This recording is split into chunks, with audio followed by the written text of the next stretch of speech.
Enseguida llegamos a las 9:30, enseguida abrimos nuestro relevo, pero antes conectamos con nuestro enfermero de confianza, con Iván Espada. Iván, buenas noches, ¿cómo estás?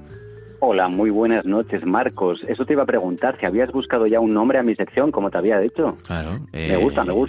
Sí. Bueno, no sé si estará ya pillado, que supongo que sí, pero bueno, me gusta el nombre. Tu enfermero de confianza, que no tu enfermedad de confianza, que esa fue la que tuve yo la semana pasada, tu enfermero de confianza, para que aquí sigas con tu labor de... Por un lado, Pues tratar de reivindicar la prevención, ¿no? A la hora de, pues eso, no quemarnos con el sol, de comer bien, de vivir este verano lo más sanos posibles, y por otra también la de acercarnos, la enfermería, eso es, yo como siempre quiero darle claro. valor al papel de la enfermería, que al final es una gran desconocida. Bueno, ¿qué tal esta tarde por Conexión Asturias? ¿Bien? Como Pues muy en tu labor como bien. tertuliano, ¿sí? Bien. La verdad que ha sido una tarde estupenda y ahí a los oyentes, bueno, doy un saludo a los oyentes que me vieron esta tarde, ya que desde el programa adelanté que iba a hablar contigo, que iba a estar en tu programa y que iba a contarte a ti en exclusiva, si la emoción me lo permite, una de mis primeras experiencias con la muerte como sanitario. Ojo, hoy nos vas a contar uno de tus primeros contactos con la muerte en ese trabajo que hay en los hospitales y para el que hay que estar hecho de otra pasta muchas veces. Oye, pero antes, hoy he aprendido, gracias a vosotros, de lo que es a ver si lo digo bien, el Bloke Core, ¿no? ¿Qué es Sí, esto bueno, del...? gracias a mí no, gracias a los guionistas del programa, que Sí, yo ¿no? no sabía lo que era tampoco. Cuéntalo. Es algo así como la moda de vestir, bueno, que como siempre, como tantas cosas, como tantos anglicismos, es algo que ya veníamos haciendo y que conocíamos de toda la vida, pero le han puesto nombre, ¿no? Que es vestir, o le han puesto una palabra, vestir con ropa de fútbol, ¿no? Con camisetas de fútbol, fundamentalmente. Sí, eso es, que yo he opinado como tú, que realmente no inventábamos nada, porque era un poco como la novedad, ¿no?, de redes sociales y que inventábamos algo. En los 90 ya, vamos, es lo que he dicho, ya sacábamos ropa de estilo de fútbol americano, por ejemplo, ¿no? Uh-huh. Era algo muy común y entonces, Las bueno, camisetas de ahora baloncesto de la NBA, me acuerdo, que eso estaban a la orden del siempre, día claro. también. Lo que pasa que eran Las de zapatillas, americanas. sí. Entonces, bueno, parece que era otra cosa. Sí. Pero no hemos inventado nada y esa palabra, vamos, es lo que la moda siempre vuelve y Es nada verdad más. que hoy las camisetas de fútbol, primero, se compran más que antes, yo creo. También es verdad que hay más, creo que cada año sale una diferente, yo no sé si eso ha ocurrido siempre, pero cada año hay una distinta. Encima hay ya algunas que son pues conmemorativas de algún aniversario, ediciones especiales. Hay mucha moda de camisetas de fútbol retro, por ejemplo, ¿no? De la que llevaba el Sporting o el Oviedo en los años 90, en la del centenario, la de no sé qué. Y claro, al final son muchas camisetas y la gente pues ya no solo la usa para hacer deporte, sino para... Y mucho dinero, Y claro, bueno, por medio, oye, mucha pero al pasta, final sino para es un vestir negocio, también. ¿no? Sí, Es no, un así es. negocio, quiero decir, al Un final negocio sí. gigantesco. Así es. Si lo sacan es porque la gente lo compra, eso estoy seguro. Así es, sí. Es un gran negocio. Venga, pues vamos allá con tu primera anécdota, tu primera experiencia con la muerte trabajando como enfermero. Fue aquí en Sí. Asturias, supongo, ¿no? Claro. Sí. Aquí en Asturias, bueno, en el primer programa yo te contaba que ser enfermero para mí era como un pequeño intercambio con cada paciente en el que tú, pues bueno, le cedes energía positiva y tú te llevas un poquito de cada drama de cada paciente a tu casa, ¿no? Que te sorprendió un poco esa forma de contarlo, pero es como lo veo. Entonces, bueno, hoy te traigo un ejemplo. Venga, pues vamos allá. Pues, Primero querías pues hablar de los principios bioéticos de la enfermería. sí. No sé si sabes lo que son, si habías No lo oído sé. alguna vez La de verdad que ello. no. No. ¿Cuáles son? Pues mira, la historia que te voy a contar ahora enseguida, pues me ha hecho entender uno de los principios bioéticos que aprendía, bueno, en la teoría y bueno, pues así muy por encima te digo los que son 4, son el principio de beneficencia, que es actuar siempre en beneficio del paciente, el de no maleficencia, que es evitar causar cualquier daño. Uh-huh. Luego está el de justicia, en el que, bueno, pues se garantiza una distribución equitativa de los recursos y cuidados. Y el de autonomía, que es el derecho del paciente a tomar decisiones sobre su salud, que es, bueno, pues este paciente me ha hecho entender el principio de autonomía. O sea, un poco también el juramento hipocrático de los Sí, médicos, ¿no? Con ese sí, ante todo no hagas daño. Eso es, sí, sí, de ahí viene, de ahí viene. Luego todo esto se estructuró un poco en la década de los 70 con distintos, pues, filósofos, enfermeros, médicos y demás. Y bueno, pues al final la enfermería está, pues un poco basada en estos 4 principios fundamentales de bioéticos. Por cierto, ante todo, no hagas daño es un libro que yo siempre que puedo recomiendo, un libro de Henry March, un neurocirujano británico que cuenta la esencia de esa especialidad médica, una de las más difíciles, delicadas y fascinantes que existen, y es un libro apasionante. Ante todo, no hagas daño, de Henry March. Y, Pues me lo apunto, me lo apunto. y entonces dices que este paciente en concreto, que nos vas, o del que nos vas a contar su historia, te hizo entender ese principio de autonomía, ¿no? Sí, porque yo daba por hecho que un paciente, pues bueno, toma la decisión de tratar su salud y salir adelante. Pues resulta que no siempre es así. Te voy a contar algo que me encontré hace muchos años. Yo tenía 20 y pocos años. Ingresa un día un chico de unos 30 años más o menos con un diagnóstico de cáncer genital. Uh-huh. Los médicos le ofrecieron un pronóstico esperanzador si aceptaba la cirugía, pero esta podía implicar una amputación genital parcial o total. Uh-huh. Entonces, bueno, todo lo que esto conlleva en las esferas de la vida, claro.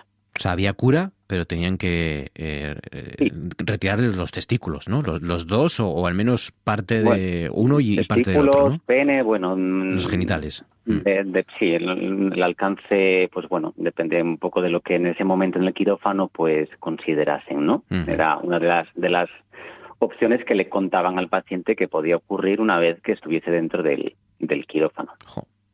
Y os recuerdo palabras de profesionales diciéndole: si no te operas, pues el tumor avanzará. Claro. Jo, vaya. Pero 30 años, ¿no? Habías dicho. Sí, más o menos 30 años. Yo tenía 20 y pocos, con lo cual tenía como una conexión especial cuando ves una persona joven, porque, Claro. bueno, en los hospitales muchas veces la mayoría de gente es mayor, pero no siempre, evidentemente. Entonces, bueno, él tenía claro que prefería su cuerpo intacto, aunque tuviera que renunciar a la cura. Jo. Su familia, pues, opinaba todo lo contrario. Para ellos primaba la vida y no su esfera sexual y lo que rodea todo eso. Entonces, bueno, prácticamente nos suplicaban que le hiciéramos cambiar de opinión. Recuerdo muchos juicios de valor de profesionales, de compañeros o de conocidos cuando, bueno, pues hablabas de la historia, en los que no entendían su decisión. Yo estaba ahí como en un intermedio. Ya. Recuerdo muchos silencios estando con él que lo decían todo. O sea, tú le mirabas a los ojos y no hacía falta hablar. Porque tú hablabas con él de la Sí, decisión, ¿sí? pues le preguntabas, bueno, él lo tenía clarísimo. O sea, tampoco le preguntabas qué tal estás, Ya. tampoco preguntas exactamente los motivos, pero bueno, escuchas, estás y escuchas. Pues meses después regresó, bueno, se fue de alta y meses después regresó en peor estado. Ya las metástasis del cáncer lo consumían por dentro, había empeorado bastante y, bueno, pues al ingresar su mirada se encontró con la mía, estaba yo otra vez de turno, y en él no había ningún reproche, sino solo aceptación. Él tenía muy clara su decisión. Y en ese momento es en el cual entendí el principio de autonomía del paciente a decidir sobre su vida. Claro. A los pocos días, pues, se murió. Jo, vaya dilemas, ¿no? A los que os tenéis que enfrentar. Claro que... Algo que al final no hablamos de la muerte, pero que está ahí todos los días. O sea, la muerte es una obligación, todos vamos a pasar por ahí. Pero, bueno, yo también a partir de ese momento lo entendí como un derecho. Sí, claro. Él Claro. solo pedía no tener dolor. Así fue desde el primer momento. No, dolor físico no tuvo. Evidentemente emocional, sentimental, pues supongo que si no era fácil para nosotros, para él tampoco, que era la víctima al final, ¿no? todavía 16 años después recuerdo su cara, su mirada. Un chico joven como yo que decidió que no le compensaba su recuperación, que bueno, pues puso todas las condicionantes en una balanza y decidió que no merecía la pena. Claro, porque tú de alguna manera acabas de llegar a la enfermería también, ¿no? Acabas de empezar, ¿no? Eras muy joven. Sí, yo tenía 20 y pocos años y al final no... Bueno, sí que es verdad que cuando lo estudias, sí, te suena el derecho de decidir, sí, vale, muy bien, pero claro, nunca sabes que te va a llegar tan pronto, ¿no? El ver un caso así, tan crudo. Claro. Sí, el entenderlo de esa forma es algo que cuesta mucho y que no te lo van a enseñar, en ningún libro ni en ninguna facultad. Que no es solo un principio escrito en un manual, es al final la última palabra de alguien que decide su propio camino, y incluso si le lleva a la muerte. Que al final las decisiones más difíciles no siempre se miden en supervivencia, en intentar curarte, sino en el respeto más personal de cada paciente. Pues sí. Sí. El principio de autonomía, de esta manera tan cruda y tan contundente que tuvo que aprenderlo nuestro enfermero Iván Espada. Al poco de empezar su trabajo como enfermero aquí en Asturias, pues se encontró con este caso. Tan rotundo por un lado y tan duro, ¿no? Y ese dilema tan personal por otro. O sea que... No te creas que me está costando contarlo todavía 16 años después, porque es algo que recomiendo que todos los estudiantes de cualquier carrera o ciclo sanitario pues se planteen en algún momento, que por ejemplo la enfermería, que es la ciencia del cuidado, no es curar a toda costa. Es cuidar es estar, pero también es saber no estar, es saber respetar las decisiones de cada uno. Sí. Y luego la importancia que, fíjate, hace unas semanas también hablábamos de los paliativos, ¿no? Con un caso en el País Vasco de además de paliativos para un niño, ¿no? En este caso, para ese caso de un médico fuera de su horario. Exacto, ese médico vasco que acudió fuera de su horario, el que sancionaron primero y luego afortunadamente por el eco que eso tuvo, corrigieron y no solo no le sancionaron, sino que además lo homenajearon también, ¿no? Por esa actitud de ir a trabajar fuera para dar paliativos, cuidados paliativos. Creo que ha marcado un antes y un después en la sanidad, han cambiado los horarios. Exacto. Y creo que probablemente en distintas comunidades se replantee un poco los cuidados paliativos, que, como la salud mental, siempre hablamos de ella, pero no terminan de ser, para mi gusto, de la calidad que deberían. Sí. Yo creo que todavía, pues... Queda mucho por hacer, ¿no? Bueno, el caso de estos paliativos pediátricos del País Vasco es claro, ¿no? De que queda todavía por hacer. Claro, han pasado muchos años desde mi primera experiencia, pero viendo que hace meses le ha ocurrido esto a un médico vasco, pues da que pensar, menos mal, caía de cajón que tenían que rectificar. Pero ha servido para cambiar las cosas. En los paliativos la enfermería desempeña también un papel fundamental, ¿no? También. Sí, porque al final vigilamos los síntomas del paciente, administramos las terapias de alivio, que pueden ser analgésicos o garantizar la continuidad de los cuidados, que pueden ser muchos, pueden ser en el hospital, puede ser en el domicilio. Hay centros especializados, ¿no? Porque muchas veces para el paciente igual es más fácil morir en casa, pero no siempre. Y no todo el mundo lo lleva igual, y los familiares tampoco. Entonces, el hospital a veces no es tampoco el lugar, porque tú ya no estás para curarte. Claro. Hay centros especializados en los que están los enfermeros para poder aportarte estos cuidados. Pues ya lo ven. El primer contacto que tuvo con la muerte. Yo fíjate, yo me imaginaba, Iván, pues casos en los que, pues eso, llega un paciente muy mal y de alguna manera pues tienes alguna conexión con él especial, pero está muy mal y se te va a lo mejor en tu turno o en el turno siguiente o algo así, pero claro, el caso es especialmente duro, ¿no? También por la edad, por la tesitura. Sí, por la edad, por la inexperiencia al final, por muchas... Por pensar que probablemente si se hubiese sometido a la cirugía, pues a lo mejor hoy estaría vivo. Bueno, estaría respirando, a lo mejor no viviría, porque para él eso no era vida. No era vida, y ha decidido, bueno, pues lo que ha decidido, pero es algo que me ha marcado mucho. Sí. Claro, todo esto hay muchos documentos, ¿no? Para que el paciente deje claros sus deseos, firme, ¿no?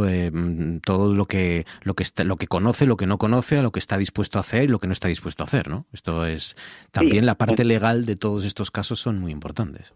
Es algo muy importante que, vamos, lo repetimos todos los sanitarios, pero nosotros mismos ni siquiera lo hacemos. Porque al final, en este caso, él podía decidir, pero hay enfermedades en las que te afectan y no puedes expresar, bueno, pues tu deseo, lo que necesitas en ese momento, lo que decides.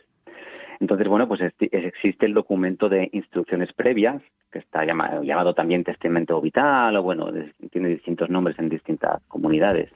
Y es un escrito en el que manifiestas por adelantado pues tus deseos sobre si aceptas o no un tratamiento médico más o menos invasivo, una ventilación mecánica, una diálisis, una nutrición artificial, medidas de soporte vital o de reanimación. Eliges también qué hacer en el caso de que puedas donar órganos y tejidos. Y bueno, pues se aplica cuando ya no puedes expresar tu voluntad de forma consciente.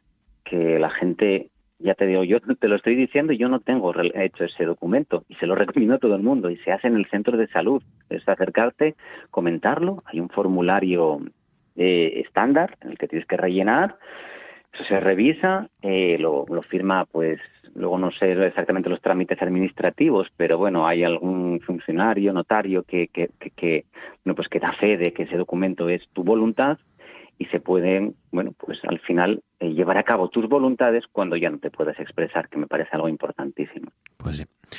Pues sí, ese documento de últimas voluntades, ¿no? Dices que se llama y que está en nuestro centro de salud, a nuestra disposición. Centro de salud, a mano de todo el mundo. Pues muchas cosas que hemos aprendido, algunas duras, otras necesarias, casi siempre van relacionadas unas y otras, que hoy nos ha relatado, gracias a su experiencia, nuestro enfermero, tu enfermero de confianza, Iván Espada. Iván, cuídate mucho, gracias. ¿Vuelves a la tele esta semana o ya con esto, ya de hoy ya...? Nada, hasta principios de agosto, esta semana ya he tenido suficiente, ya bastante ajetreo entre trabajo, radio, tele, bueno, y más cosas que estoy haciendo, pues al final hay que vivir un poco también. Pues nada, así, a eso, a descansar, amigo, un abrazo y hasta la semana que viene, gracias. Un abrazo, Marcos, cuídate, Iván. Un abrazo.